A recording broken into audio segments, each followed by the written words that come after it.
Compa, si quieres mejorar tu juego, subir de rango más rápido y dominar como los pros, este video es para ti.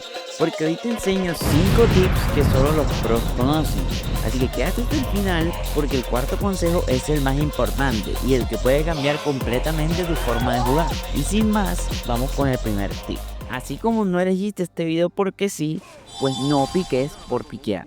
Yo sé que tú tienes tu línea main donde también está tu campeón que maineas y tienes 15.000 puntos de maestría, pero sabes que en todas las partidas no puedes usar este campeón. Por ejemplo, si eres mid y ya en tu equipo hay 3 campeones AD, ¿para qué vas a piquear Yasuo o Yone? Desperdicias el potencial de piquear un campeón AP y aprovechar el daño mixto en tu equipo. Así que si eres el tercer, cuarto o último pick de tu equipo, debes ajustar tu pick según tu posición y las necesidades de la partida. Observa si tu equipo le falta un tanque, si le falta un campeón de rango, si falta daño AD o AP, y para esto debes tratar de al menos dominar 2 o 3 campeones de tu línea main para poder tener de dónde escoger cuando vayas a jugar y no te centres en conseguir kills. Y hablando de kills, los objetivos son más importantes que las kills. Yo sé que se ve bonito tu KDA con 20, 2, 3, pero de nada sirve si pierdes la partida. Es como en el fútbol, de nada sirve hacer 4 goles si pierdes 5-4. Las kills no te dan marca clasificatoria. Trata de concentrarte con tu equipo en tumbar torres, matar el heraldo, el dragón, el varón, el dragón anciano y romper el nexo y ganar.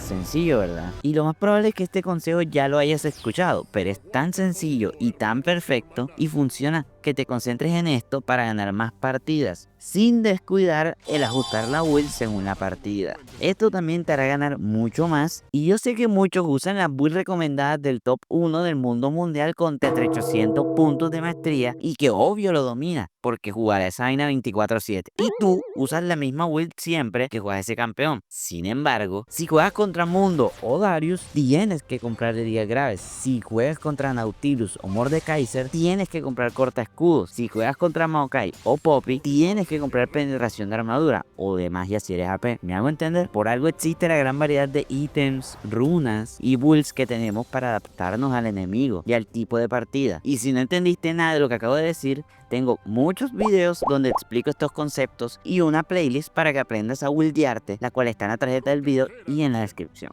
El siguiente consejo va de la mano con todos los anteriores y es el más importante de lejos. Bueno, todos son importantes, pero sin importar lo que suceda en la partida, no descuides el farmeo. Si no farmeas, pierdes oro, y si pierdes oro no puedes comprar ítems que te sirven para sacar ventaja de tu rival, y si no tienes el oro para comprarlos, tu rival te va a reventar. Créeme, es así. Y eso que en Wild Rift es casi imposible fallar el last hit de los minions, y por obligación debes poder farmear casi todas las oleadas que lleguen a tu línea o los monstruos de la jungla, porque en el oro está la ventaja. Ahí sí que las kills también dan oro. Sí, tienes razón, pero no siempre vas a poder conseguir kills, y el oro que te ganas con una kill te lo ganas con 3 oleadas de minions, farmeando relajado o farmeando en tu jungla si eres jungla. Así que de ahora en adelante no abandones el farmeo y toma buenas decisiones preguntándote siempre qué debo estar haciendo para ganar más oro. Y si quieres saber más sobre toda la ganancia de oro en Wild Rift, estoy preparando un video próximamente donde toco este tema a profundidad. Por ahora seguimos hacia el último pro tip, del cual muchos jugadores carecen, y es el mental. Dios mío.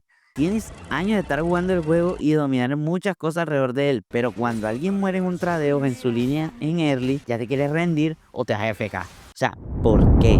¿Por qué, loco? Que no me explico. Si sigues creyendo que tus aliados son una mierda, probablemente lo sean y tú jugarás horrible. O sea, es pura autosugestión. Así que vas y entras en una partida y al más mínimo error estalla y quieres tirar la partida a la mierda, sabiendo que tienes para ganarle, hermano. Ya tienes cierta edad, compórtate. Si no mejoras tu mentalidad o tu actitud de cara a lo que hagas y cómo lo hagas, nunca tendrás el resultado que esperas. Esto no solo aplica para Wild Rift, te aplica para todo en la vida. Partidas malas vas a tener, malas rachas vas a tener, pero créeme, nada es para siempre.